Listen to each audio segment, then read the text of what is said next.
Inspector Avinash, मैं आपको कुछ और भी बताना चाहता हूँ। इन 30 करोड़ के अलावा डीवाई ग्रुप के मालिक मिस्टर धर्मनय ने 40 करोड़ और ऑफर किए थे और उन्होंने वो भी ठुकरा दी। जो इंसान 70 करोड़ रुपए ठुकरा सकता है वो 1 करोड़ के लिए चोरी करेगा? नहीं नहीं, बिल्कुल नहीं। तुम सब मिले हुए हो। अरे क्या 30 करोड़ और क्या 40 करोड़? किसे पता कि इस कार्ड में 1 रुपया भी है या नहीं? बेवकूफ औरत, मैं तुझे सारे जवाब दूंगा। On the fucking bank. Inspector Avinash, check the balance. अब तुम्हें जो भी बोलना है बैलेंस चेक होने के बाद में बोल। हेलो, मुझे इस अकाउंट का बैंक बैलेंस जानना है। नंबर है 599901234556। The bank balance of this card is 300000000. खास मेरे अकाउंट में भी इतने पैसे होते हैं। सुना ना? वीर सिंघानिया के पास 30 करोड़ है। ये कोई सरप्राइजिंग बात नहीं है, लेकिन यहाँ मौजूद हर कोई झूठ बोल रहा है। एक पैसा दे रहा है तो दूसरा ले नहीं रहा। मुझे तो बस इतना पता इंस्पेक्टर कि ये मेरे घर 1 करोड़ चोरी करने आया था। नारंग, आज से 10 साल पहले बड़ी ईमानदारी के साथ तू एक छोटा सा रेस्टोरेंट चलाता, इसलिए तुझसे दोस्ती हुई। उस वक्त मेरी जिंदगी में बहुत से दुश्मन थे, इसलिए मैंने चुपचाप तुझ पर भरोसा करके मेरी बेटी की टेक केयर करने के लिए तुझे 10 करोड़ रुपए दिए थे। बोल, दिए थे कि नहीं? ये सब बकवास है। ये हमारी मेहनत के पैसे हैं। Shut up! मुझे बोलने को कहा किसने? ए तुम दोनों, अगर इसने अब मुंह खोला तो उसकी जुबान खींच लेना। इंस्पेक्टर साहब, ये आपके सामने मनमानी कर रहे हैं और आप बस तमाशा देख रहे हैं। पागल औरत, ज्यादा बोलेगी तो यहीं हड्डी पसली तोड़ दूंगा तेरी। मारो! नारंग, अब सबको सच बता कि 10 साल पहले क्या हुआ था। योगी भाई, मैं अपनी गलती मान ले, वरना तू जानता मैं क्या कर सकता हूँ। योगी भाई मैं गलत था। चुप! फालतू बकवास का टाइम नहीं है मेरे पास। सबको सच सच बता कि 10 साल पहले मैंने तुझे मेरी बेटी की टेक केयर करने के लिए 10 करोड़ रुपए दिए थे। ये थे कि नहीं? आप दिए थे 10 करोड़ रुपए। जो मेरी बेटी के लिए थे। हम लोगों ने उसे घर से सर, हमने उससे घर से नहीं निकला था। ये कमीनी ने उसके ऊपर अत्याचार किया, तभी वो घर छोड़ के भाग गई। बेबी और बेटे ने मुझे मारा भी, मुझे कुत्तों का खाना खिलाया, मुझे मुफ्तखोर का इल्जाम लगाया। क्या ये सब घर से निकालने से कम था?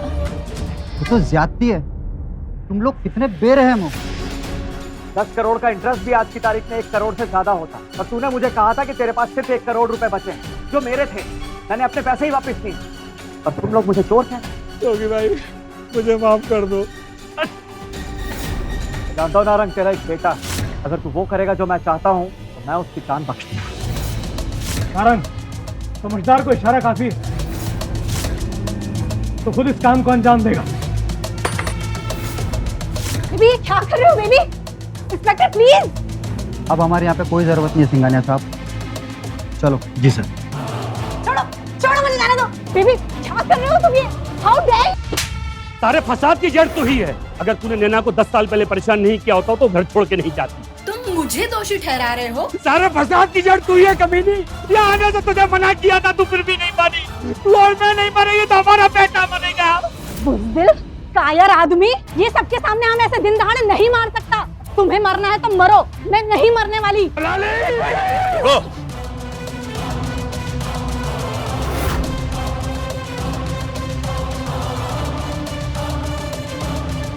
तुमने चूड़ियां पहन रखी हैं क्या? कैलाश योगी ने पूरे 1 करोड़ की चोरी की है और तुम इसको अरेस्ट क्यों नहीं कर रहे हो? उसके अलावा ये लगातार दादागिरी कर रहा है। मुझे समझ नहीं आ रहा है कि आखिर तुम इसके सामने दब क्यों रहे हो? Really sorry sir. Arrest this criminals. क्या हुआ कमिश्नर? ओह, तो मिस्टर वीर सिंघानिया भी यहाँ हैं। देख सिंघानिया, तेरे पास भले ही बेशुमार दौलत होगी, लेकिन ये मत समझना तेरी दौलत होने की वजह से तू कानून के शिकंजे से बाहर निकल जाएगा। आई बात समझ में? नमन, तू कमिश्नर को यहाँ लेकर आया है ना? बहुत दिनों बाद मिला नमन, लगता है काल जीरो को भूल गया। काल जीरो, हमारे जेल जाने के बाद सब बढ़िया लाइफ चल रही। तुम बाहर कैसे आ गए? काल सीक्रेट सोसाइटी में बदलाव होंगे या नहीं? तुम्हारे शेयर्स उनको लोगे या नहीं? पता नहीं क्या होता है। बहुत अच्छे, मैंने तुझे जमीन से उठा के कामयाब इंसान बनाया और तू मुझे उसका ये सिला दे रहा। काल जीरो में इतनी पुरानी बातें याद नहीं रखता। तो तुम्हारी सही जगह जेल में ही थी। तुम वहां थे तभी हम खुशहाली से रह रहे थे। कमिश्नर, अरेस्ट करो इसे, गिरफ्तार कर लो इसे। ए कमिश्नर, ये औकात! वीर, यहाँ तेरी कोई चाल कामयाब नहीं होगी। मेरे एक इशारे पे पूरी पुलिस फोर्स तेरा पूरा का पूरा वजूद मिटा सकती है। तेरी माँ की! फिर कमिश्नर, किस जुर्म में अरेस्ट कर रहे हो तुम मुझे? चोरी और फिरौती के जुर्म में, और वो भी कोई छोटी मोटी चोरी नहीं।